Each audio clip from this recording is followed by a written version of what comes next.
আসসালামু আলাইকুম, আপনারা সবাই কেমন আছেন? আমি আজকে একটা নারায়ণগঞ্জবাসীদের প্রোগ্রামে, এটা আমার বাসার পাশেই তাজমহল রেস্টুরেন্টে হচ্ছে। নারায়ণগঞ্জের একজন গেস্ট এসেছেন, উনি হলেন বাংলাদেশের সংসদ সদস্য আব্দুল্লাহ আল কায়সার।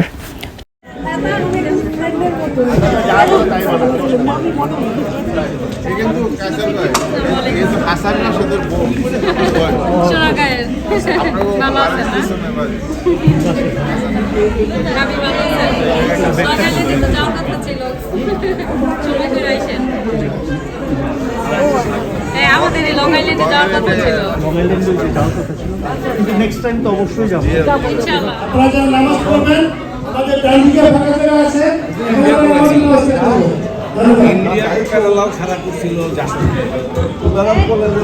এই মহতী অনুষ্ঠানে আমাদের মধ্যমণি, আমাদের গৌরব, নারায়ণগঞ্জবাসীর গৌরব, সোনারগাঁয়ের গৌরব, আমাদের নক্ষত্র, উজ্জ্বল নক্ষত্র কায়সার হাসনাতের সংবর্ধনা অনুষ্ঠানে যারা আজকে হাজির হয়েছেন, কাজের এই কর্ম ফেলে রেখে, কেউ চাকরি ফেলে রেখে, সবাই যার যার কাজ ফেলে রেখে এখানে সংক্ষিপ্ত সময়ে আপনারা হাজির হওয়ার জন্য সবার কাছে আমি কৃতজ্ঞতা জানাচ্ছি। সবাইকে, কেউ সুপার মার্কেটের মালিক, কেউ রেস্টুরেন্টের মালিক, কেউ আবার ইয়েলো ট্যাক্সি, কেউ উবার চালান, আপনাদের কাজ বন্ধ করে আপনারা হাজির হয়েছেন, সেই জন্য সবাইকে আমি কৃতজ্ঞতা জানাচ্ছি। আজকে আমরা শুনবো আমাদের মধ্যমণি কায়সার সাহেবের কথা শুনবো, তবে একটি আমার অনুরোধ, আমরা বিদেশে আছি, নারায়ণগঞ্জবাসী সবার কাছে অনুরোধ, আমরা এক হয়ে যেন মৃত্যু পর্যন্ত থাকতে পারি, সেই পরীক্ষিত আমাদের সবার কাছে অনুরোধ। আপনারা যুদ্ধ ভুলে গিয়ে, আপনারা সব যুদ্ধ ভুলে গিয়ে আপনারা সবাই একত্রে আসেন।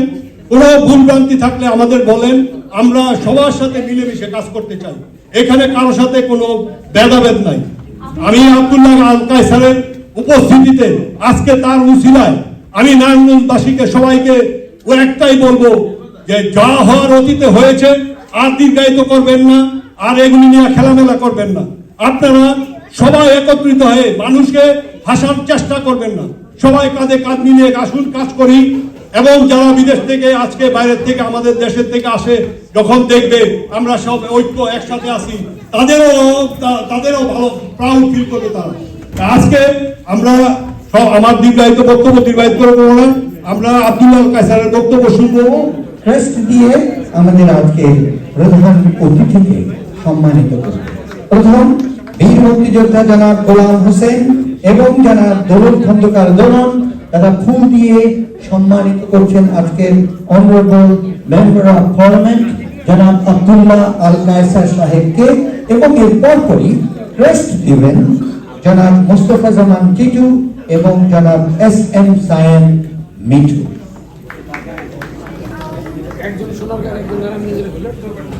সোনারগাঁও ফাউন্ডেশনের পক্ষে আমাদের অত্যন্ত প্রিয় ব্যক্তি, অ্যাক্টিভিস্ট জনাব নুরুল হক, তিনি এবং তার সাথে যারা আছেন সোনারগাঁও ফাউন্ডেশন USA ইনকর্পোরেটেড, তারা দিবেন আমার মাননীয় মেম্বার অফ পার্লামেন্টকে। আমি ডাকছি গোলাম হোসেন, মাধব ভাই, গোলাম হোসেন ভাই, লতিফ ভাই, আয়েশা আক্তার ইলা। Thank you for being here today. এখানে আমি ছাড়া সবাই নারায়ণগঞ্জের মানুষ। সেকেন্ডটা হলেন কায়সার ভাইয়ের বোন, আর তারপরে কায়সার ভাইয়ের ওয়াইফ, আর তারপরেরটা হলেন আসমা ভাবি। কোনো রাজনৈতিক কোনো মঞ্চ নয় এবং এটা কোনো রাজনৈতিক কোনো সভা নয়, তারপরেও আমি সর্বপ্রথমে আমি একটা জিনিস বলে রাখতে চাই, সেটি হলো যে আমাদের রাজনৈতিক সম্পর্ক কিন্তু ক্ষণস্থায়ী, কিন্তু মনের যে সম্পর্ক, এটা যে চিরকালের, এটা কিন্তু নিয়োগবাসী, নারায়ণগঞ্জের সকল প্রবাসীরা আজকে প্রমাণ করে দিয়েছে। আজকে রাজনীতির ঊর্ধ্বে আজকে সম্বর্ধনা।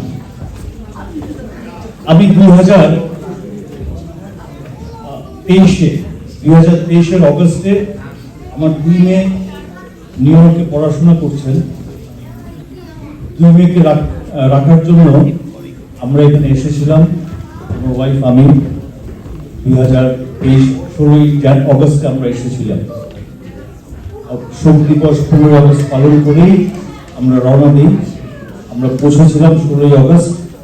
সেই সময় আমি এখানে এর মধ্যে সেই সময় একটা পিকনিক ছিল, রায়ন সমিতির একটা পিকনিক ছিল। দুই ভাইয়ের সাথে আমরা সবাই একসাথে গিয়েছিলাম এই পিকনিকে। সেই পিকনিকে যাদের সাথে দেখা হয়েছে অনেকেই এখানে কিন্তু উপস্থিত আছেন।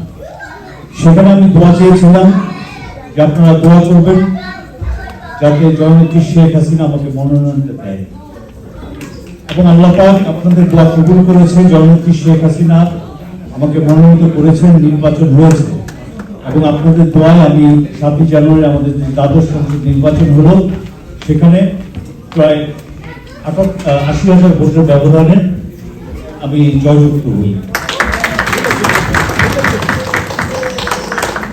তার পূর্বে